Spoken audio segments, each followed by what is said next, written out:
당정이 공교육 정상화 방안으로 수능에서 킬러 문항을 없애겠다고 발표하면서 당장 수능을 코앞에 둔 고3 수험생들의 혼란은 커지고 있습니다.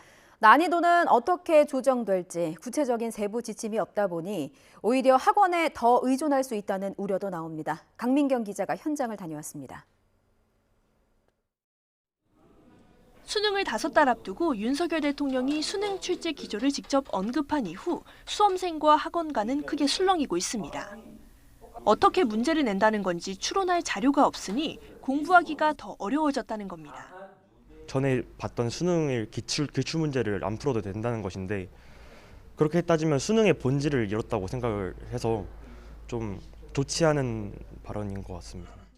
대입 담당 국장이 경질되고 수능 출제 평가 원장까지 사퇴하면서 출제 흐름을 바꿔야 하는지 비판도 나옵니다. 수능이 5개월 남은 이 시점에서 갑자기 그렇게 공고를 대통령이 말한다는 것은 충분히 큰 파장이 있을 수 있고 교사와 학부모들의 반발도 적지 않습니다. 온라인 카페에선 정부가 급조된 정책을 내놓아 혼란을 부추기고 있다는 비판이 잇따릅니다. 물수능 논란이 예견되는 올해의 수능 출제위원에 포함되고 싶지 않다는 얘기가 들릴 정도입니다. 교육 전문가들은 취지에 공감한다 해도 시기와 방법이 아쉽다고 지적합니다. 아무리 늦어도 수능 실전 테스트인 6월 모의평가를 보기 전에 새 출제 방향을 제시했어야 한다는 겁니다.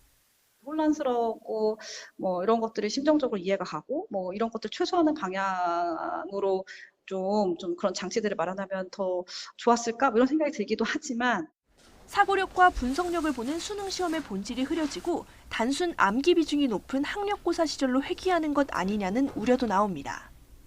입시 전문가들은 이랬다 저랬다 하는 교육 정책이 학부모들의 불안감을 자극해 오히려 사교육 의존도를 높인다고 꼬집습니다. 앞으로 남은 5개월 기간 동안에 어떤 부분들을 중점적으로 체크를 해야 되고 집중해야 될지 문의가 올 수밖에 없고 또 학부모, 학생 입장에서는 모두 다 새로운 불안감이 생겼다 이렇게 볼 수 있죠. 정부가 사교육비를 잡으려고 한다면서도 초등학생 때부터 선행학습이 필요한 자사고나 외고를 존치하는 건 모순이라는 지적도 나옵니다.